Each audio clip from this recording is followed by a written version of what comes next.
What's going on, everybody? Welcome to After Prison Show, and in this video I just want to take this time to answer and respond to a few comments. Also tell you guys about some big things that are getting ready to take place next week here on After Prison Show, and also tell you that we are getting ready. I am getting ready to do a monster After Prison Show merch giveaway. I've got tons of orange hoodies and t-shirts. You're always seeing me wear the orange After Prison Show merch, and I've got a lot of that I'd like to give away to you. I just got to figure out a good way to do that, but I'm going to be trying to figure that out over this weekend, and then next week we're definitely going to be doing this big time giveaway. So I hope that you win. I hope I'm able to send you some merch to show appreciation for all of the support that you show for After Prison Show. And I'm also taking this time to test out some new equipment. You might see me wearing this little shirt mic right here. I just got a bunch of new equipment in yesterday, and this is going to be much needed for these big projects that we have coming up starting next week. I definitely want to be able to have good audio for everything that we're getting ready to be bringing to you. So let me know how this sounds. Does it sound good? Does it sound okay?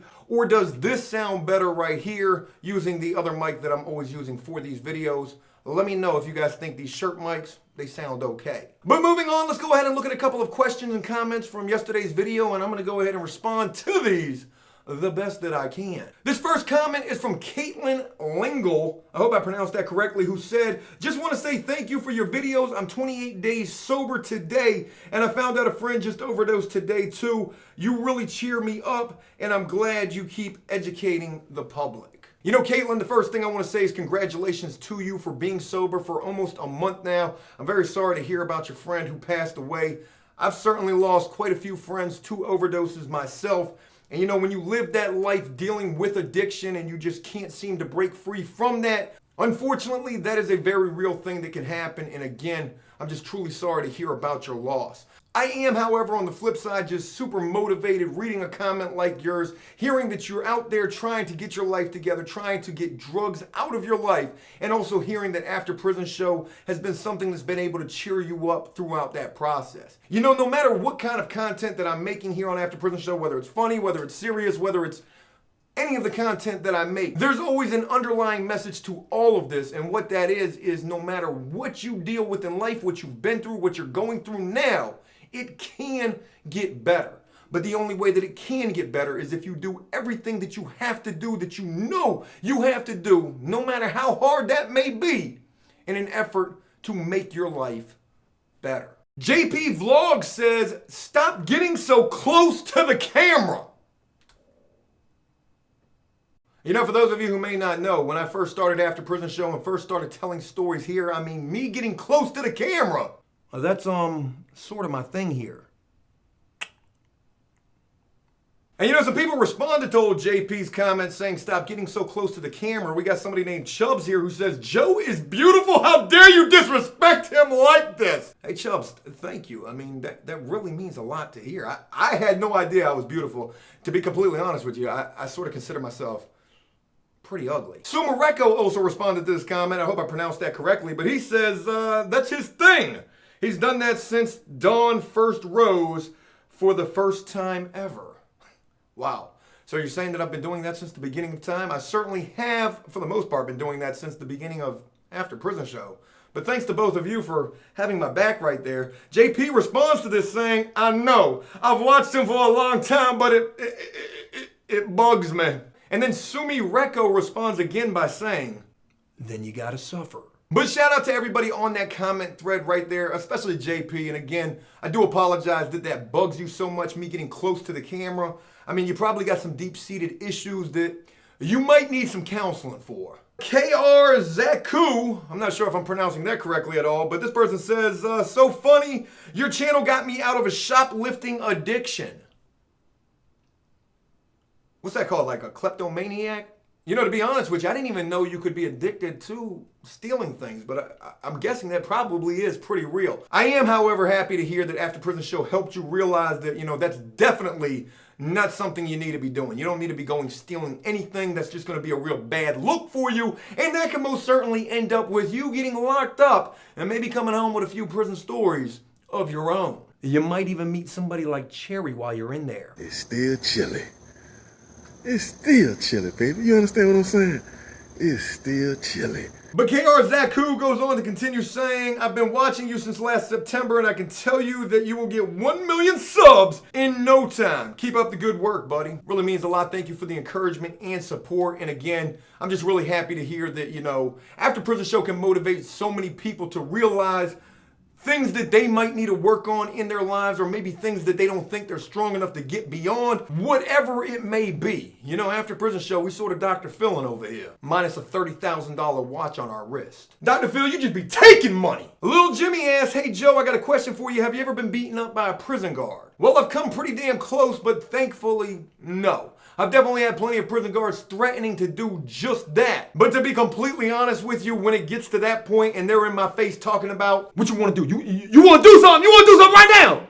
It's usually then at that moment right there where I realize, Joe, pump the brakes, because if you move forward even just an inch more in this situation, there ain't no win for you at all. In fact, the only thing that's going to come from this is you going to get beat up. But no, I've never personally been beaten up by a prison guard. Again, I've come very close, and I've certainly seen plenty of other people who've decided to take it to that level with the guards. R.I.P. in pieces to those prisoners Joe saw get beat up by the guards, because that's exactly what happened. They got beat down. And not just by one, but as soon as that radio call went out, you got the whole platoon right there on top of your knees, in the back of the neck and in the head and in the ear. You ever had a knee in the ear? Getting tased and maced and hog-tied and drug out of there, straight to segregation. But I will tell you a crazy little story where I did get beat up, not by prison guards, but by the actual police. Not the police, the police. And this happened when I was like 18 years old. I was on the run. I had warrants out for my arrest. I was staying with a girlfriend of mine at the time. The police came knocking on her door. I ran. I jumped out the back window and I ran. And I damn near got away. I mean, I had ran for probably at least a mile or two. And I was coming out from behind this building completely gassed and out of breath, like, God, I hope they ain't chasing me no more. But they most certainly were, because as soon as I came out from that building, there was a cop car right there seeing me come out from behind that building, gasping for air, heaving, and trying to breathe. And this cop car just ran right up next to me. I tried to run a little more. Cop car cut me off. I kind of hit the cop car. I threw my hands up like this. I said, I ain't trying to run no more. I'm done. Knees in the back of the head and in the neck and in the ear. Got a knee in my ear. And by the time they got done beating me up, throwing me in the back of the cop car, the side of my face completely split open from where they had slammed me into the ground. You know the craziest damn thing about it was they didn't charge me with eluding. They didn't charge me with resisting arrest. They didn't charge me with none of that. All they asked me was, hey, do you need to go to the hospital? I'm all right. I'm good. Just take me to jail. And maybe because of the fact that I didn't want to go to the hospital and make this look any worse than it already was, maybe it was because of that they didn't charge me with any of these additional crimes like running from them. Matt Silver says, you're probably not going to read this, but I was wondering how hard it is to survive prison without having any contraband to make money.